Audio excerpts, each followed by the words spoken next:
So I'd like to welcome to join me on the panel His Excellency Mr. Mauricio Macri, President of the Republic of Argentina, His Excellency Mr. Justin Trudeau, Prime Minister of Canada, Her Excellency Ms. Mia Amor Motley, Prime Minister of Finance, Economic Affairs and Investment, Minister of National Security and Civil Service of Barbados, and His Excellency Mr. Yusuf Kalla, Vice President of the Republic of Indonesia. Thank you very much.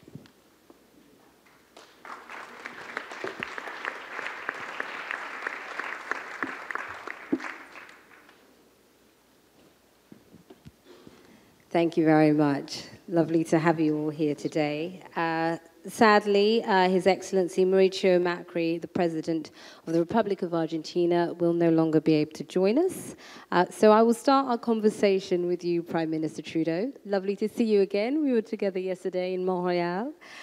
My question to you is, how can developed countries facilitate long-term investment to support the SDGs? Well, I think one of the first things that we have to recognize is that there is an imperative for all of us to be part of the solution. The time where Western countries could sort of sit back and say, oh, we can give a little bit through charity or development and the world will unfold as it should, is now gone. We need to be much more actively engaged and indeed creative about how we pull together solutions that are going to address climate change, move low-income economies towards greater prosperity, lift people out of poverty, as we've seen over the past decades around the world, but there's much more to do. So the first thing is create a sense of optimism and hope, first, that it can be done.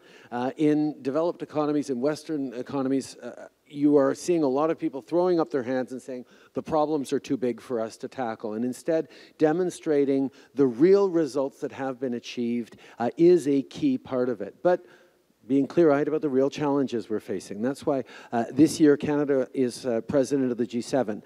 And what we chose to do is bring together for the first time finance ministers and international development ministers to talk about development financing, to talk about new approaches to development that are actually going to draw in more on the private sector, draw in more in creative ways, and recognize that there are significant amounts of global capital out there looking for places to invest. The challenges around risk, the challenges around not knowing what is a good investment are all over the place, and I know friends such as Larry Fink are going to talk about it in the next panel.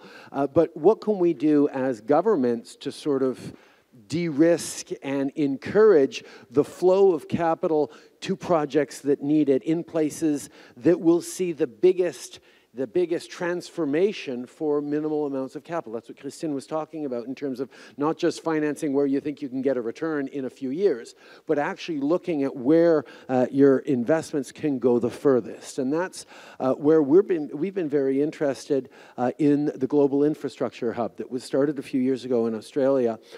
We've decided that we are going to open an affiliate in Toronto that will be very much focused on connecting that global capital to specific projects, to look at how we can de-risk them, how we can get that money flowing quicker and more efficiently. I mean, the amount of layers before global investments arrive are massive, and Canada happens to have a significant expertise in building infrastructure around the world, whether it's our pension funds, our private capital, or our engineering firms, or just our engagement around the world.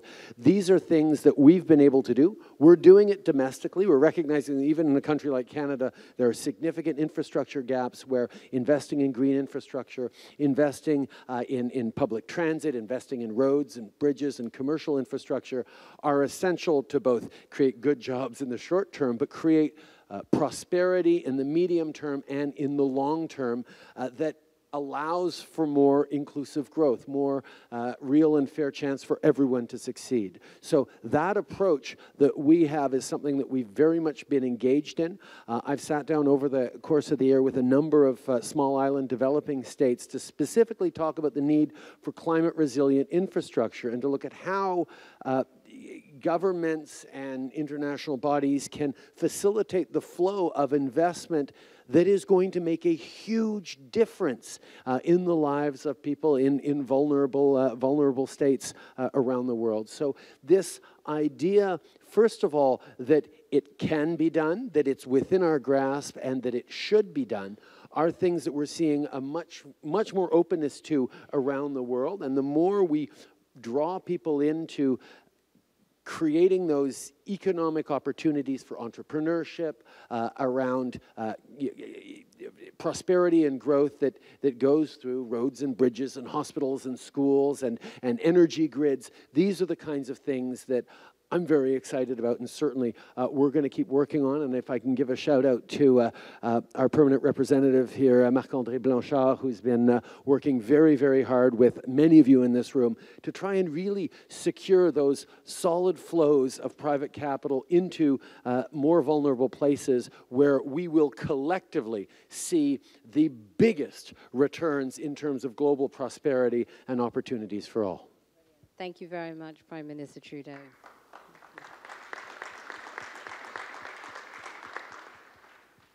So, Prime Minister Motley, my question to you is, what steps need to be taken at a national and international level to enhance the resilience of smaller countries in terms of the environmental and economic risks, shocks, including those that are related to debt sustainability? Well, that's fundamentally a question of development.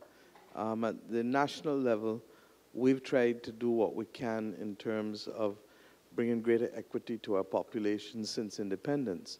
But that's been done in a world that has continuously reduced the amount of policy space that we have in order to be able to make decisions that will inure to the benefit of our citizens. And what do I mean?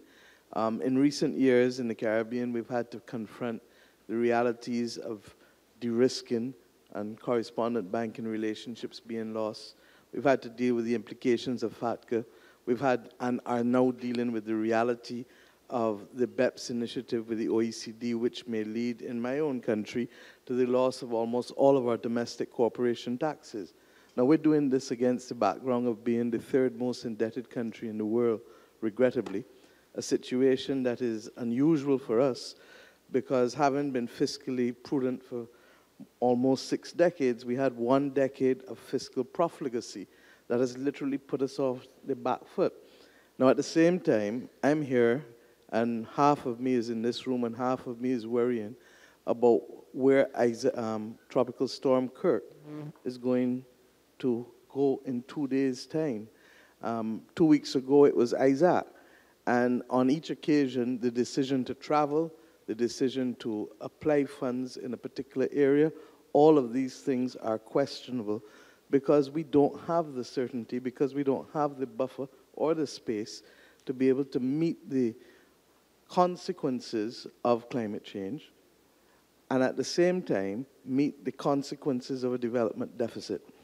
For us, it feels as though you're invisible. 20 years ago, we ran the argument of special and differential treatment as we were dealing with the consequences of the WTO and making the point that in the Caribbean, for us, our percentage of global trade in services is 0.00001% in Barbados, and global trade in goods is 0.0000%. So we don't have the capacity to distort global trade, but yet the rules remain the same and therefore remove from us the policy space to plan out development. Today, small island developing states are supposed to be at the front line of climate change in terms of being the victims of climate change, but we don't have the capacity to fend it off. Last year, Dominica lost 220% of its GDP when Hurricane Maria hit it. That was on top of the 90% of its GDP that it lost the year before when Erica hit it. And regrettably, I'll tell you that there are weather systems that have no name but have just as much impact and literally erode the ground from underneath us. So I'm not sure that in spite of wanting to see the participation of small island developing states in the global community, that the global community is ready and willing. We are unequally yoked. I want to repeat it. We are unequally yoked. More often than not, we're left to deal with middle-level officials who are technocrats, who don't have the capacity to see beyond their particular siloed approach, whether it's finance, whether it is security, whether it is climate change. But I started by telling you that this is a development discussion. And if we are siloed into a debate on finance without looking at development, or security without looking at development, or foreign relations without looking at development, we will never be able to make the ground that we need to make. So we need a more hospitable environment first in terms of policy creation. We need ourselves in many instances, and this is not to deny that there have been a lot of missteps along the way in the developing world, but most developed countries had 2-3 centuries to get it right. We're still at 50, 60 years. And that's not taking responsibility for the actions of those who did nonsense. We will accept and move on from that point. But we do need a hospitable and a clear international environment where leaders speak to leaders. If not, the problems are no longer how will we confront environmental and economic shock, but it will be how will the global community deal with lack of security and migration.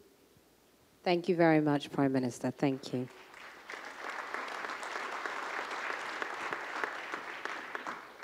Vice President Kalla, my question to you. As an emerging economy in an evolving global financial and economic system, what actions are being taken by your country to mobilize long-term investment for infrastructure and other areas necessary to advance sustainable development?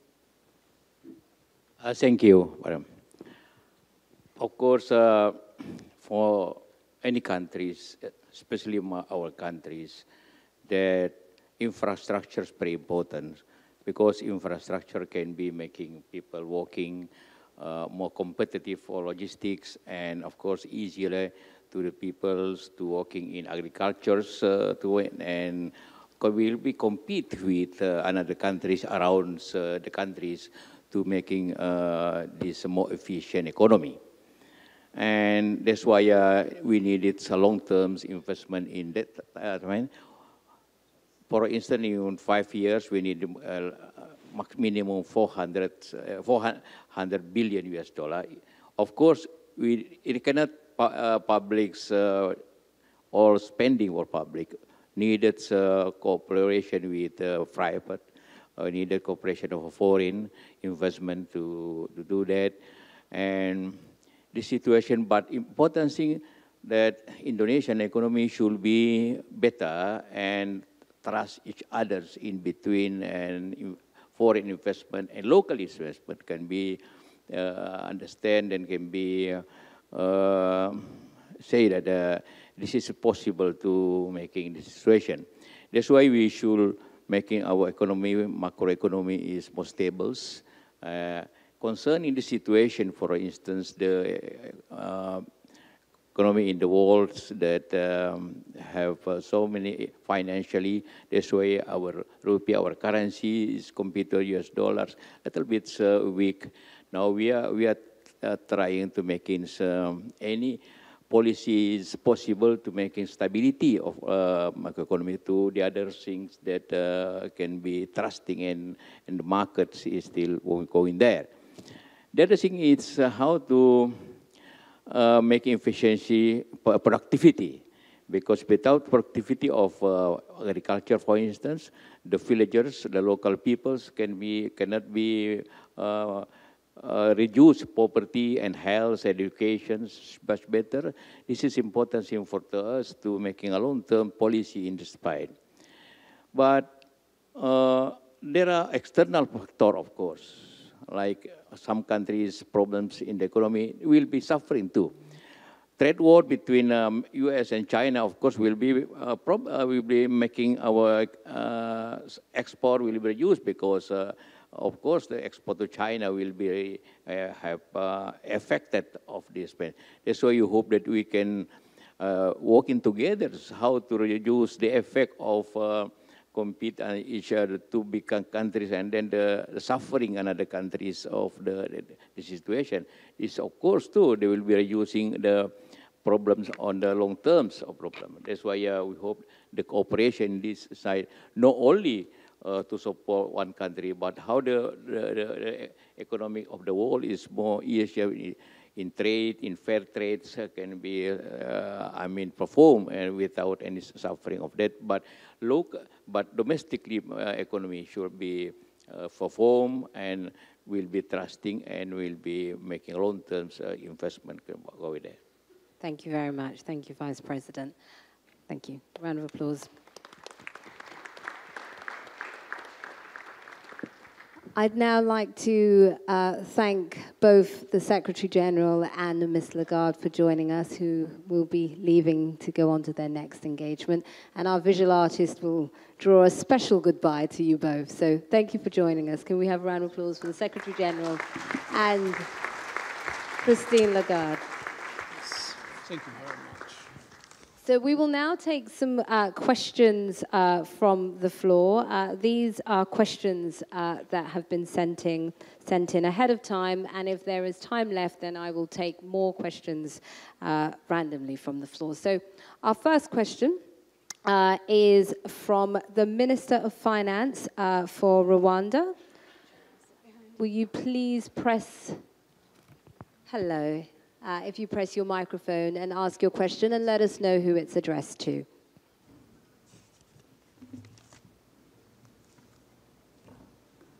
Question? No, I have rather some contribution. Oh, please, go ahead. So for the African continent, there are many measures to generate momentum for investing in sustainable development in Africa, but they can limit to 4 major ones. One is regional integration and the continental integration.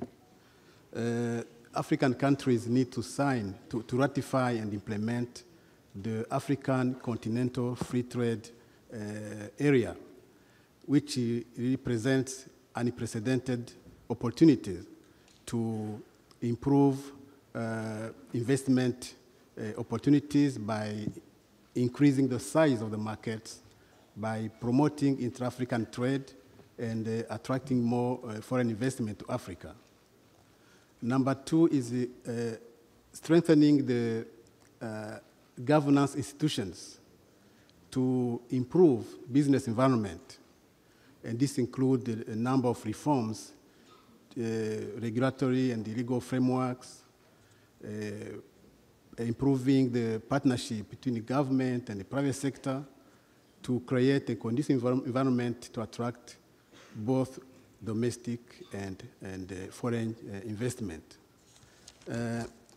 Lastly is resource mobilization, starting from promoting long-term savings nationally. Then also due to the established good environment to attract international resources, including FDIs. Thank you. Thank you very much. Thank you. Round of applause. Go ahead. We now have a special question from His Excellency, Mr. Patrice Talon, the President of Benin.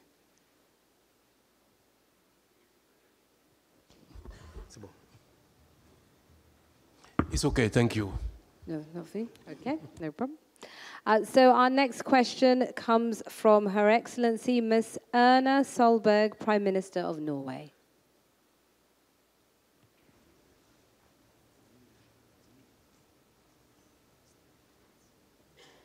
Okay. No Prime Minister. Okay, so the Right Honourable Alistair Burt, UK Minister of State for International Development and the Foreign Commonwealth Office. I'm here, Chair. Go ahead. Thank you very much. It's not directed to any one particular member of the panel, but without giving away the point of my question, if anyone's good on pension funds, it may well be coming your way. Could I begin by thanking His Excellency the Secretary-General for his leadership in putting this important topic on the agenda, and to all our esteemed panellists for sharing their valuable insights. The UK is committed to giving 0.7% of its gross national income in aid. However, aid alone is not enough, and the needs are huge. The UK government is working with the London Stock Exchange to enable African firms and governments to raise money in London, including in local currency. And as a world-leading financial centre, the City of London is uniquely placed to be the global hub for investment for development. Our development finance arm, CDC, is providing £3.5 billion worth of additional investment to Africa and South Asia. My Prime Minister wants to see our citizens have even more opportunities to invest in things they value. Tools like the World Benchmarking Alliance, which will rank company performance against the global goals, will help citizens and investors know where to invest.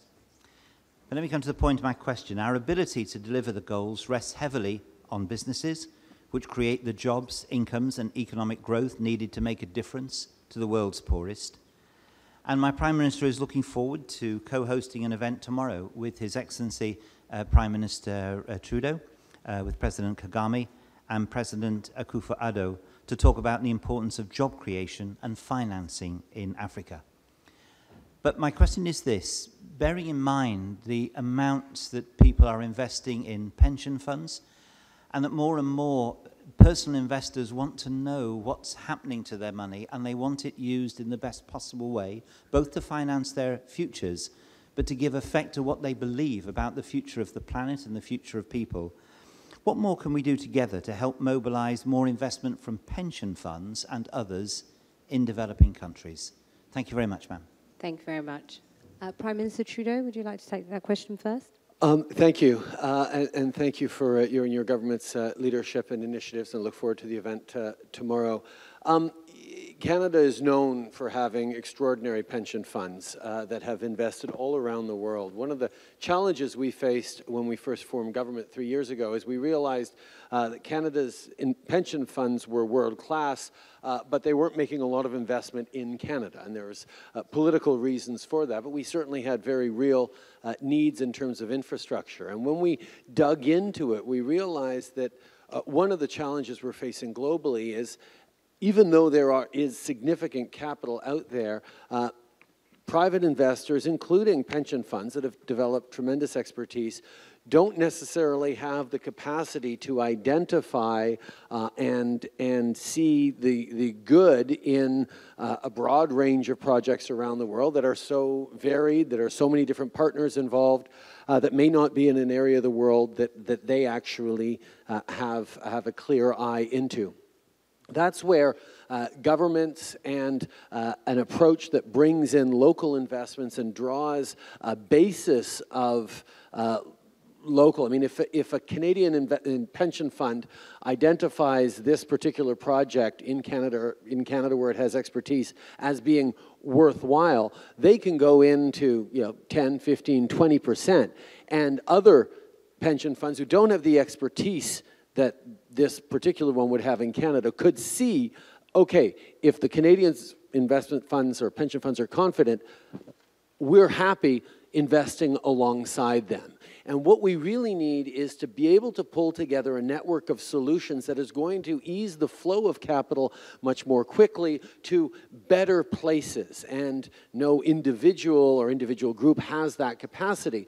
But all of us together as governments working in networks, being thoughtful about this and moving in the right direction, have a capacity not just to de-risk certain investments or reduce the risk, but to inform people about the opportunities that are out there to place capital for a longer term in a secure way. And I think that's one of the things we really need to realize. When you've had, over the past years, significant amounts of global capital in the tens of trillions of dollars, accepting negative returns because there's no place to place it that is low risk enough, we know that a concrete conversation around risks and around flowing that capital to where it will make the most difference and where growth will be most significant and secure over the coming decades, that's the kind of things we need to unlock, and it's something we're working on alongside you, and a lot of people are working on, and I know both Lawrence and Bill will be getting into these aspects in the next sessions.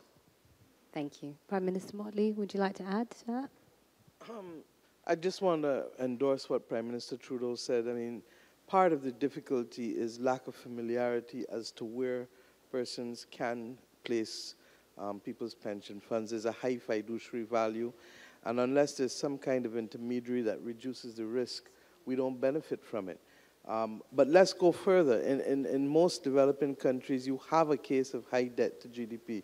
You have a case of low growth. So that on the face of it, we're not going to be worthy investments. And that's why there has to be a special mechanism for small island developing states. And coming out of the Samoa pathway next year, we need to be able to say, look, there has to be financing for development that is set aside for small island developing states. If we don't do it, then we leave us to the vagaries of the winds. And the winds in this environment and in this century are not very good for us. So I pray that in spite of the focus, which is critical for pension funds to make investments based on a fiduciary platform, that there still has to be a focus on special instruments for financing for development for small island states, because they're not going to negotiate our environments easily. Okay, and then when you add to that, the preclusion from concessional funding that we have, most middle-income countries who are small states can't borrow from the World Bank anymore. So you're not getting concessional funding there. You're not getting the attractiveness that you need to be able to bring in pension funds. What is left for you? But yet you're on the front line of the major problems of this century. And Vice President Kalla, would you like to add anything? Yes. For countries, there are two things. We have a national pension fund that usually invest in government bond or invest in anyway in markets. This is one thing that very important factor of national fund. The other thing, of course, foreign pension fund who not directly, usually indirectly investment in the country through company or through banking systems or G2G system. We hope that this will be increasing the capacity of investment, of course. For us, we are not so sure how big from foreign, because this is, I say, indirect to investment to Indonesia. This has happened, but we need a good relationship between any financial system that can be invested for a national. Okay, thank you. I'd now like to ask for a contribution from Mr. Frans Timmermans, First Vice President of the European Commission. Let me start by saying that I welcome today's high-level meeting and Secretary-General's personal efforts to galvanize greater ambition for financing the 2030 agenda.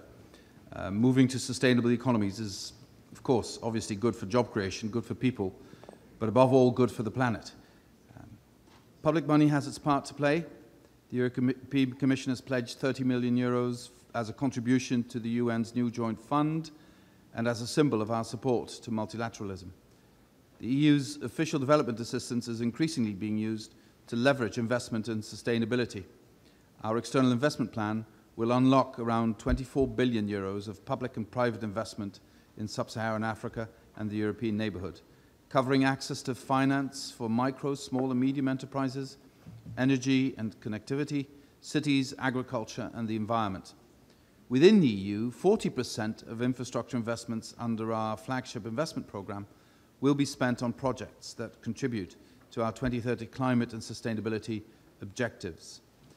But the estimated $5 to $7 trillion of investments needed to achieve the SDGs by 2030 will require resources far beyond the public sector. So we need a new reflection, new instincts on how to make investment choices. I salute what Prime Minister Trudeau just said about this, but we still, I think, need to harvest the huge potential of private capital and channel it to sustainable investments. I think we still need to convince a lot of people that this is the smart thing to do in the long run. Earlier this year, we presented a European action plan to connect finance with sustainability. Today's political, social, and environmental challenges create huge financial risks. We want the risk of not solving these challenges to be recognized, managed responsibly, and turned into opportunities. That is why investing in sustainability is the smart thing to do, and frankly, the only thing to do that would also ensure, I believe, the sustainability of our pension funds, as the British Minister said before. Short-term approaches will only create more long-term problems.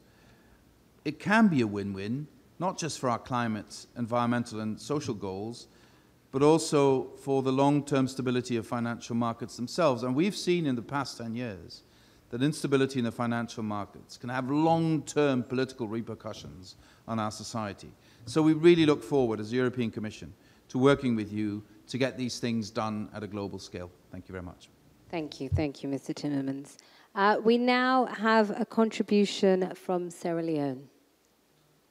Thank you very much. I'd like to join the previous speakers in thanking the members of the panel for their great contributions. I'd also like to share, as chair of the G7 Plus countries, a group of 20 fragile countries, including Sierra Leone, Cote d'Ivoire, Afghanistan. I'd like to state here that we do welcome the efforts that have been made. But something strikes me that we haven't been telling our story of a resilient nation, a story of a couple of nations who have been grappling with the problems that we're faced with in terms of seeing what we could do to achieve the SDGs by 2030. And in Sierra Leone, we have developed a national plan which has put at the fore of its agenda education, health, water. These are critical issues that are very crucial for us to achieve the 2030 agenda. But unfortunately, we do not have the relevant support to help us to achieve this. So I'm thinking that probably we need to rethink the approach. We need to probably direct resources into strengthening national structures, national institutions, especially in countries that have proven, countries that have tried, and they're making a considerable effort to lift themselves out of poverty. I could give you an example in Sierra Leone. It's a new government that was sworn in April, and since April we have not received any direct budget support, but we have been managing, we have been grappling. So I'm thinking that these are the positives that we need to look at, and how could we support fragile states to bring themselves out of poverty? Because if we don't do that, 2030 would not be achieved. We'll be leaving so many people behind. So I urge everyone for us to really take a critical look at how we're channeling our funds and how we're supporting fragile countries. And let's see how we could redirect our approach and our support to ensure that we strengthen the national institutions, especially with these countries who are willing and able to comply and give the support that is needed for us to lift ourselves out of poverty. Thank you. Thank you for your contribution. It's now time to draw our first panel to a close. Thank you very much for joining us this afternoon. Prime Minister Trudeau, Prime Minister Motley, Vice President Callaghan, thank you for your contributions, and enjoy the rest of your Unga week. Thank you. Round of applause.